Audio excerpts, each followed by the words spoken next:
sa inyo mga katropa at nandito na naman at nagbabalik. So kung napapansin nyo mga katropa, nandito na naman tayo ngayon sa bahay at wala na naman tayong home service mga katropa.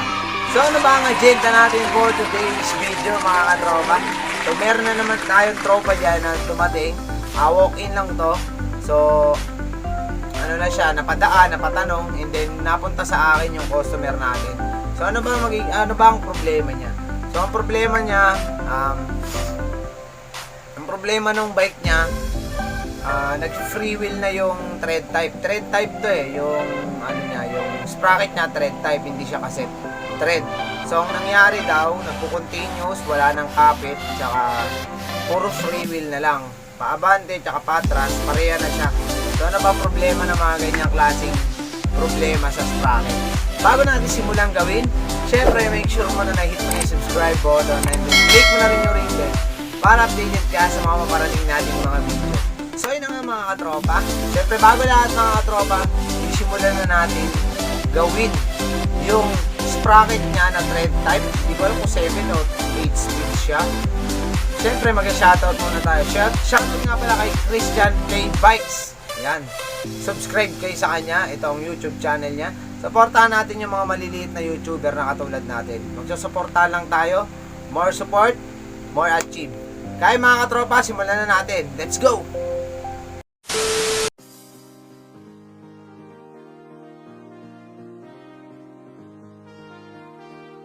Sa mga katropa, napansin ko rito, ay nanumbalik ulit yung kanyang pagkakakapit dun yung pulse niya. So, ang nangyayari dito, hindi ko pa talaga nalalaman kung ano nangyayari sa loob. Kasi biglang tumino yung sprocket. So, ang gagawin natin mga katropa, tatanggalin natin yung lock nito para makita natin kung ano ba ang imposibleng nangyari sa kanyang sprocket. Bakit kaya? So, napansin ko agad dito, yung isang pulse niya ay nakaipit doon sa spring. So, meron talaga siyang problema. Yun, napansin nyo mga katropa. Nakita nyo agad o hindi pa? So ako nakita ko agad dito pagkabukas ko pa lang. So napansin ko na agad na nakaipit yung pulse niya doon sa spring. Yun, napansin nyo yung isa nakaangat, yung isa hindi. So paano na lang kaya kung sabay silang matutupi? Syempre, sabay silang maiipit. Ano ba ang kailangan natin gawin pag ganitong eksena na ang nangyayari sa ating mga sprocket mga katropa? Okay naman siya, bumabalik siya, pero hindi natin talaga maiwasan na maipit siya dun sa spring niya. Mahirap kasi yung mga ganitong sitwasyon, lalo na pag bumabiyahe tayo sa mga malalayong lugar. At ganito yung pyesa natin mga katropa. Siyempre ang gagawin natin dyan is kakalasin muna natin silang lahat para mapansin natin at makita natin kung ano talaga ang epekto ng pagkakasira na ito mga katropa. Bakit ano ba yung mga sinagsasabi ko? Ba't ganito yung tono? Di bale? So yung mga katropa, tinanggal ko nga yung pulse niya at yung spring dito sa pinaka body hub o body free hub niya. Yan, tatanggalin muna natin siya mga katropa, no? Para makita talaga natin kung anong issue nito. So napansin ko agad nung pagkakatanggal ko pa lang, sumabit yung pulse. Dapat malalaglag to. So napansin nyo mga katropa, means yung pulse niyan is masikip na yung pinakadulo ng ulo ng pulse. Yan, okay pa naman yung spring pero may napansin ako dito, medyo yung pinakagitna ng spring is may kalawang na. Posibleng maputol to mga katropa. Kaya make sure na palaging may ganito kayong sitwasyon, patingin nyo na agad sa bike shop. At kung hindi na kaya patingin, palitan mo na ng bago mga katropa. So yun ang gagawin natin, pinalitan ko siya ng medyo magandang spring. Yan, at bago na yung pulse mga katropa. Okay na to. Hindi to katulad nung unang kinabit natin. Yung unang nakakabit dito, umiipit talaga siya. Hindi talaga siya safe para sa mga nagbabike to work at naglo-long ride. Lalo na't pag ganito yung sprocket natin mga katropa, no? Dapat mag-upgrade tayo paunti-unti pag nagkaroon tayo ng sapat na pera o sapat na ipon.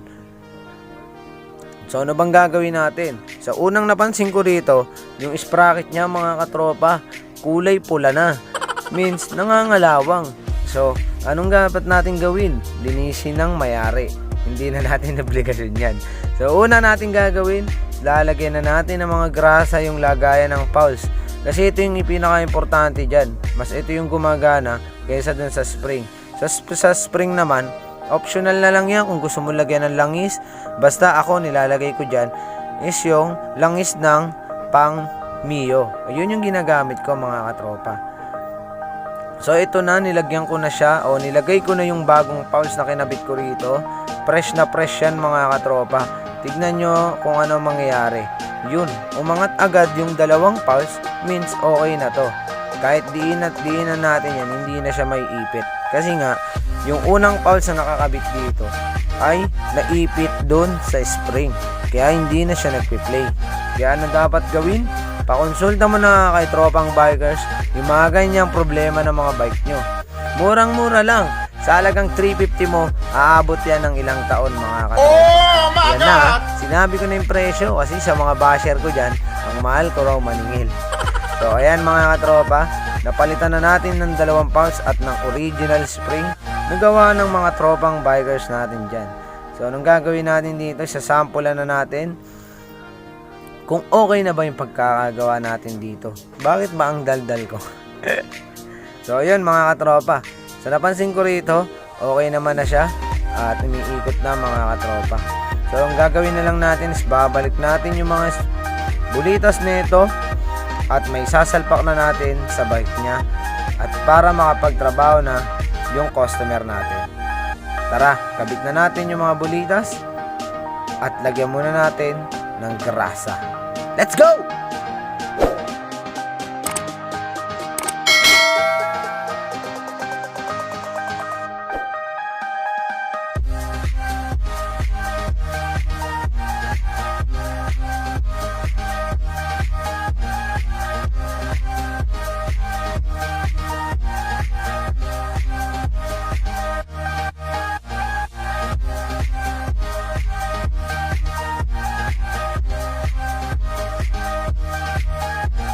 So ito yung sinasabi ko sa inyo mga katropa. Lalagyan natin ng langis yung spring para hindi siya kalawangin mga katropa. So nakita nyo na nilagyan natin ng langis. Hindi po grasa yung nilalagay sa spring, kundi langis po. Kung grasa ang gagawin nyo ba o lalagay natin dyan, maninigas ang grasa at magiging buhangin nito.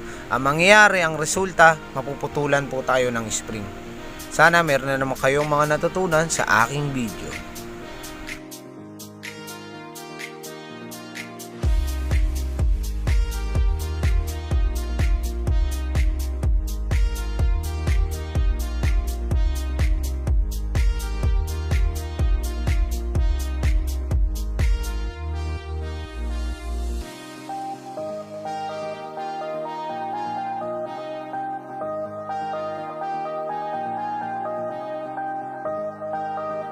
So ayun na nga mga katropa, natapos na natin siyang gawin at ilalak na natin ng pinagkakatiwalaan nating master tool na Pukpok de Porok. Yan, nakapansin nyo? Pukpok de Porok, ang kalawang ni Arjo. So, sa mga magpapagawa dyan, ginagawa ko po lang yan para sa mga thread type.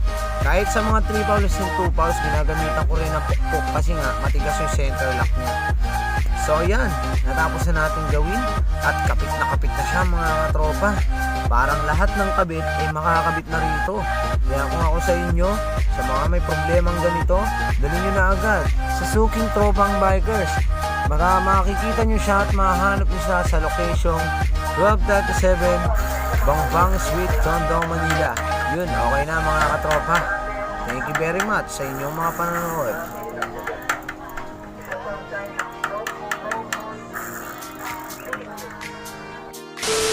So yung mga katropa, natapos na natin gawin at ang ginawa ko doon, medyo yung pulse niya kasi sumiksik na, kumbaga ito yung pulse niya, kumapal na yung dito kaya yung spring sumasabit, no? Kaya kapag nagpe-play yung pulse niya ng left and right, umiipit na rin sa spring, kaya pala nag-free wheel na siya o hindi na siya kumakapit.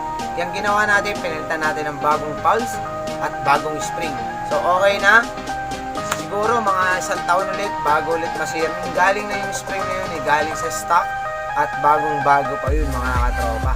So yun mga katropa, thank you very much sa mga patuloy sumusuporta at susuporta pa lang sa ating channel. Kaya, kung hindi ka pa nakasubscribe, subscribe mo na yan mga katropa.